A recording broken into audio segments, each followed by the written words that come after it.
6 matches, 4 weeks, and thousands of fans. The 2026 FIFA World Cup put Seattle in the global spotlight. City leaders, local businesses, and teams from dozens of countries spent years preparing for the world's biggest soccer tournament, which landed all eyes on Seattle for several weeks this summer. Hello, and thank you so much for joining us. I'm Christine Pei. Coming up in the next half hour, we will take a look back at the World Cup tournament in Seattle and its lasting legacy in the Emerald City. King 5's Christian Balderas takes a look back at the World Cup in Seattle. For 22 days, Seattle stood at the center of the world's game, hosting 6 matches, 8 nations, and hundreds of thousands of fans. Plans for this event had been in the works for years, like literally years. Seattle turned some of its most iconic landmarks into massive watch parties, with record-breaking crowds seen across the city. It was amazing, more than any other NFL game day, soccer, Sounders games, or anything. It started on June 15th at Lumen Field. World Cup is the biggest thing ever outside USA. Everywhere we go! Everywhere we go! People want to know! People want to know! A midday match between Belgium and Egypt ended in a draw. Everyone is crazy about World Cup. I was dreaming about World Cup when I was like 5 years old. 4 days later, come on Australia! The city got its first look at the U.S. men's national team. A sellout crowd for USA, Australia. America came out on top. Bosnia and Herzegovina later beat Qatar. Egypt and Iran played to a draw.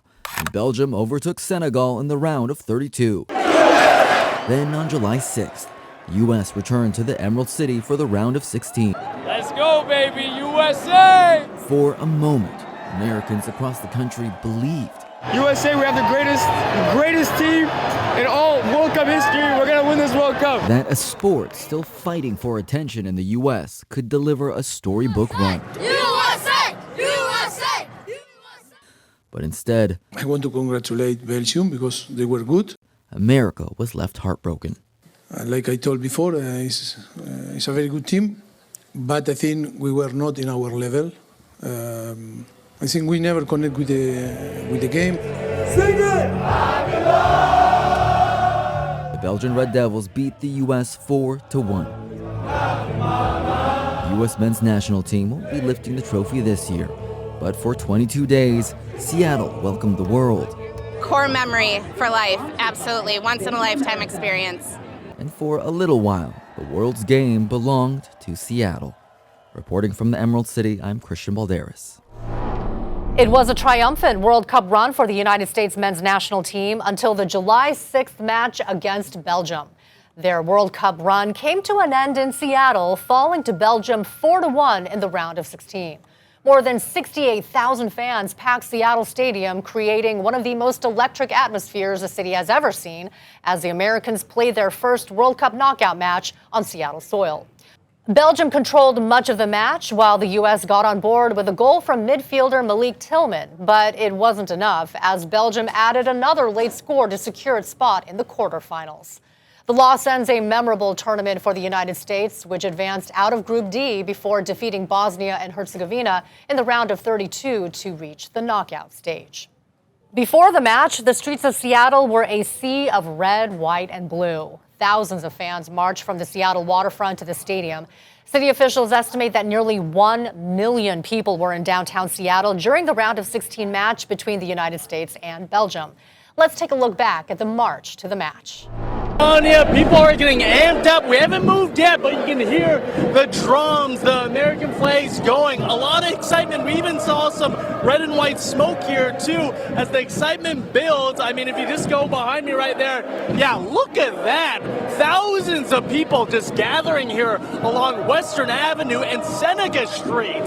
I mean, it is jam-packed in there with signs, red, white, and blue, of course, stars and stripes. It is a beautiful scene here, to say the least. A lot of excitement, and okay, looks like we're slightly moving here, but yeah, anticipation is definitely building. I mean, people have been here for the last several minutes, for the last hour or so, gathering just to see this sight. We got a little wave right there. There we go. Yeah, They are here to see this march as we march to the stadium just about a mile away, really, from Seattle Stadium. So, yes, a lot of excitement, but a lot of buildup, too, because, again, we have not started moving yet, but these fans are excited to see this history in the making, undoubtedly the largest sporting event in Seattle's history, but a beautiful sight, to say the least. There's a lot of energy out here. They're very loud out here. Just take a look. They are marching to the match right now. I'm going to let these fans take over. This walk clocks in less than a mile, but there is so much energy from these fans as they surge from Victory Hall to Seattle Stadium. Now, Belgium supporters started flooding Victory Hall before 11 this morning, turning the venue into the House of the Devils for the day. And here's what's got them talking. As the two teams prepare to collide at Seattle Stadium with a quarterfinal spot on the line, history looms large over this matchup. The U.S. hasn't beaten Belgium since 1930 at the inaugural World Cup, and redemption is fueling this. The Red Devils chase their shot at history while the U.S. hunts a win on home soil. And we can tell you that it was really a dance party over there at Victory Hall. There was a DJ, there was so many people. They estimate maybe about 600 are participating in this march. There's a lot ahead of me and there's some more straggling behind.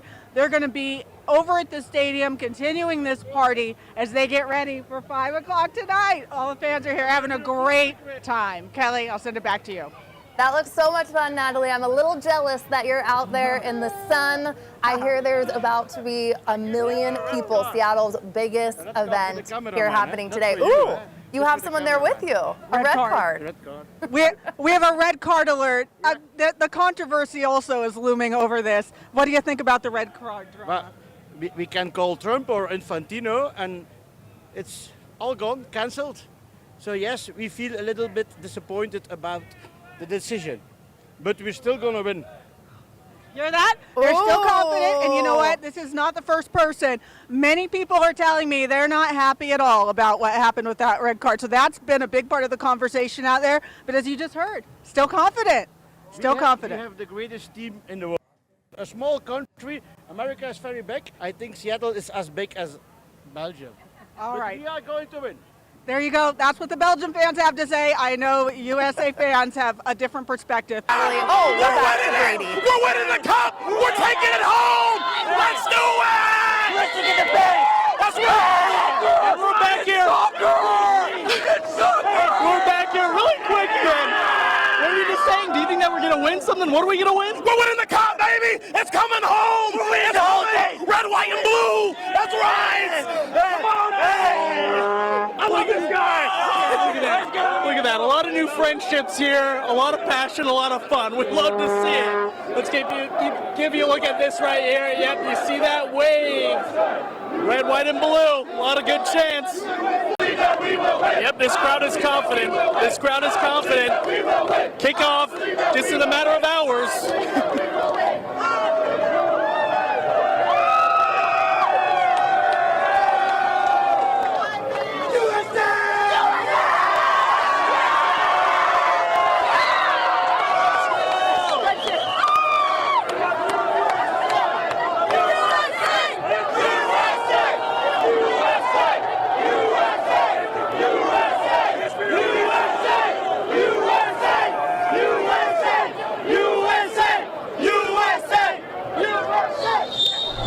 July 6th was also Seattle's final match as a 2026 host city. Seattle was one of just 16 venues in the United States, Mexico, and Canada to host World Cup matches. Once the final goal was made and the fans departed, crews worked quickly to turn Seattle Stadium back into Lumen Field. The curtain is coming down on a summer that put Seattle in the global spotlight. This is the summer where our country fell in love with the U.S. men's national team. That is true. But it is also the summer where the world fell in love with Seattle and our great state. For weeks, millions packed downtown and the waterfront, shattering records across the region. Your country is beautiful. I love this place. I love to see Seattle. We are so grateful for this experience. 25,000 U.S. fans marched through Seattle ahead of the Belgium match, smashing the previous record by 10,000. And on June 18th, the city hit a new single-day hotel revenue record, $7.9 million. We have introduced ourselves to an entirely new audience of visitors.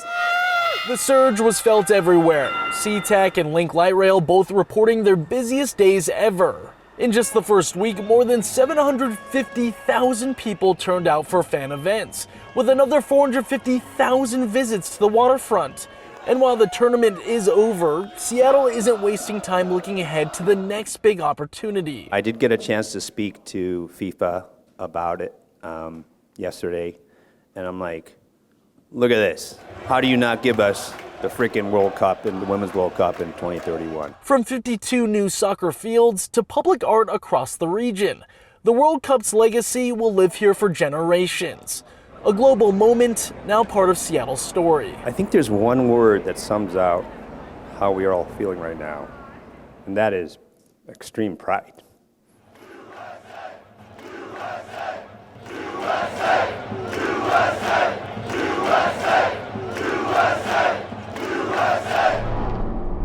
When we come back, we'll see how fans from around the world showed off their team spirit in Seattle.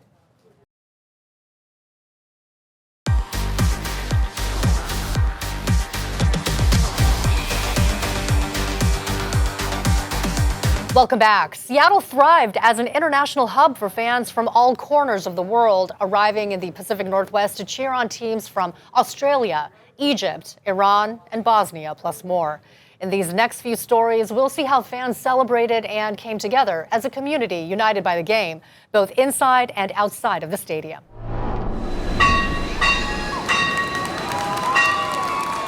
In Seattle's oldest neighborhood, the world's game is suddenly here. Hell yeah, welcome in. In Occidental Square, let's get you a nice beverage. The World Cup serves as more than something to watch. There's been a lot of people from all over the place. It's kind of rad. It's pretty cool. It's something they're wearing, waving, and maybe just finding their way into.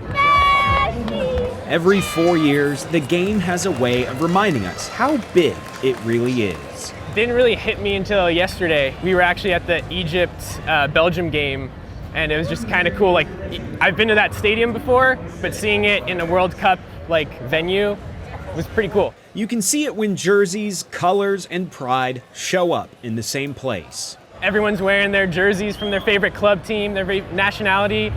They're here watching the games, even if it's not their own country, just here for a good time. In a city known for the Mariners, Seahawks, and more, soccer is getting its moment in the middle of everything. I think having the World Cup here and seeing all the fans, just going on the light rail, you see all the fans bringing the energy. I think people are gonna get more interested. Maybe as much as the Australians, flying 18 hours to get here.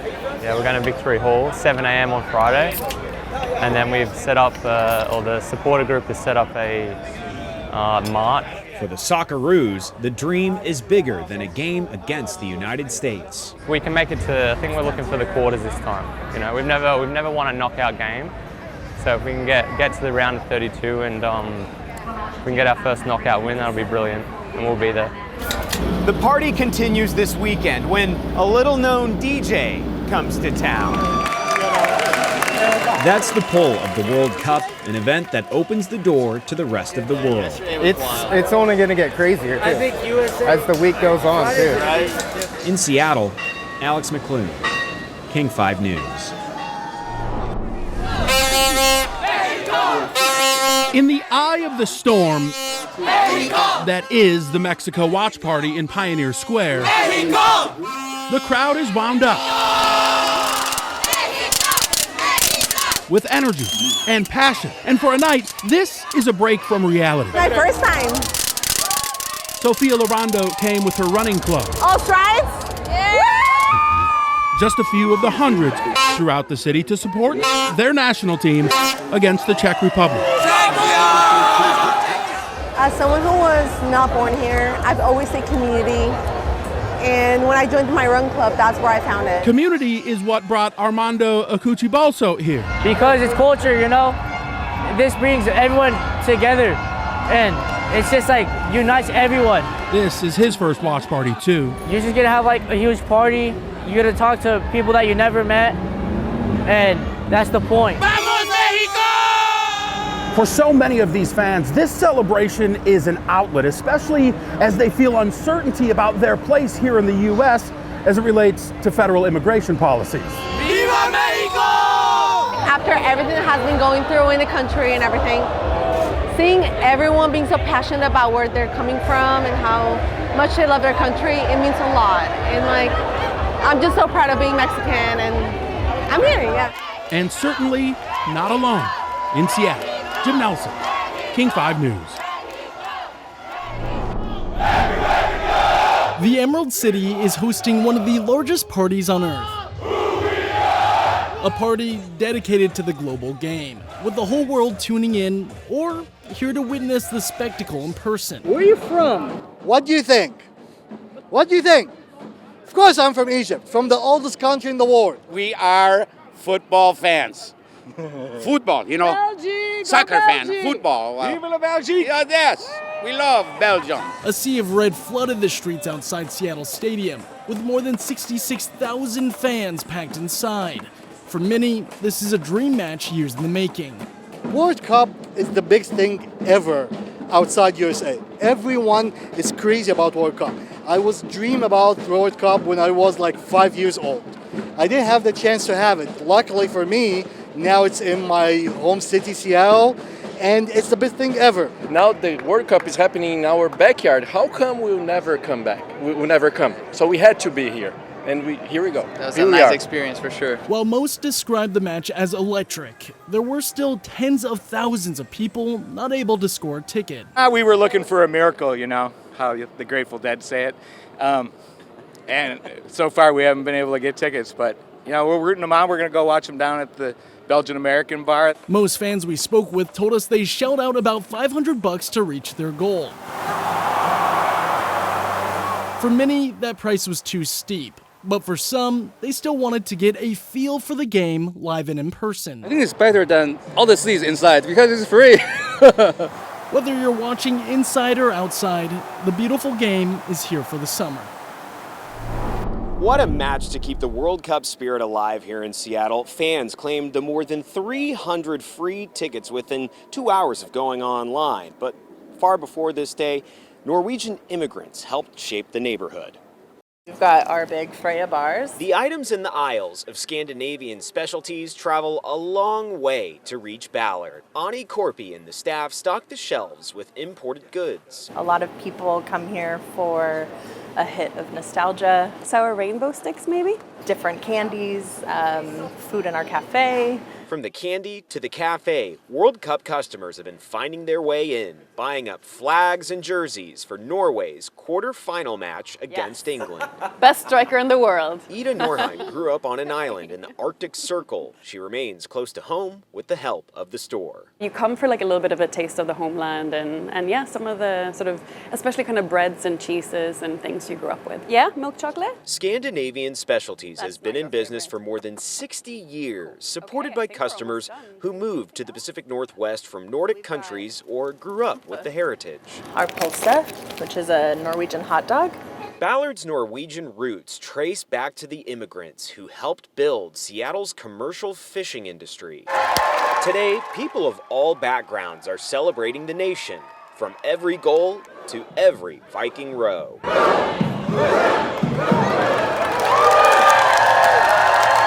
The sweetness of hosting a World Cup continues after Seattle's final match as a host city. The Downtown Seattle Association estimates more than 543,000 watched the U.S.-Belgium game from downtown, including more than 163,000 in Pioneer Square, an estimate because officials' data doesn't capture international visitors. I think people are just really excited for a chance to show their community and their pride for Norway and how far they've come. As the tournament moves on, Ballard is keeping the World Cup close to home. Norway's historic run ends here, but the game has given Seattle soccer fans more to celebrate this summer. In Ballard, Alex McClune, King 5 News.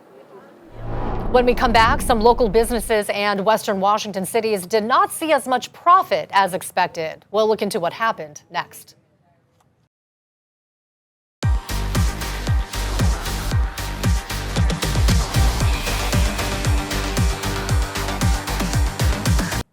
Hello, and thank you so much for joining us. While the World Cup brought record crowds to Seattle, not every neighborhood shared in the economic boost. Businesses in the Chinatown International District say the tournament kept many of their regular customers away. Now, with the matches over, they're hoping a return to normal and community support will help them recover. King 5's Brady Wakayama has more. Thank you, guys. Thank you. Have a good day. I think we're seeing a lot of locals come back and shop in Chinatown, and life kind of resume as normal. Back to reality in the CID. After a World Cup run that left some businesses benched. On a normal day, the business is vibrant, the business is lively, people are here, and on a match day, it's crickets. Vince Vu owns one of the district's newest shops. We first introduced you to him last week when he said sales dropped 70% during the 6 match days. I can't even think of another time in my whole business career that I've had that terrible of a time. Other businesses took a hit too, calling foul and pushing for support, urging the city to bring some of that matchday energy into the neighborhood. So Monday for USA vs. Belgium, the CID, with help from the local World Cup organizing committee, hosted a free watch party at Hinghe Park, drawing a crowd of 2,500. It was very cool to see so many people in our district, in our neighborhood. On Friday, another watch party, Spain vs. Belgium, with about 100 fans showing up not just for soccer, but for the community. Seattle in general, they kind of neglect the businesses that are around International District. So it wasn't like super surprising, it's just disappointing. It's unfortunate, but we're here now, we're here to support them, and hopefully things bounce back up for them. Local customers are coming back to the CID, but even as the final whistle blows in Seattle, the lessons from this World Cup still linger. There's a lot of missed opportunities. A lot of lessons learned. I think as a small business owner, you learn to take it day by day. I hope that the future is better. And the neighborhood plans on hosting one more free World Cup watch party for the final on July 19th. That event will start at 11:30 at the Theater off Jackson. In Seattle, Brady Wakayama, King 5 News. Seattle wasn't the only place hoping to benefit from World Cup excitement. Communities north of the city also prepared for an influx of visitors, expecting fans traveling between Seattle and Vancouver to make stops along the way. While that tourism boom never fully materialized, local leaders say the tournament still gave their city a chance to shine. Here's King 5's Eric Wilkinson.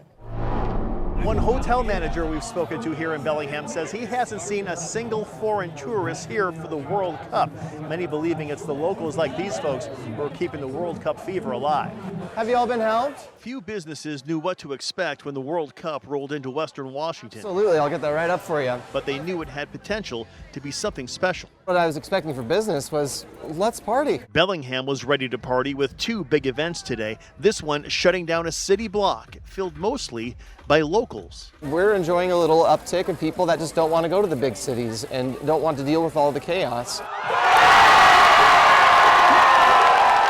massive turnout to watch the U.S. play Australia on the city's waterfront, but again, few foreign faces.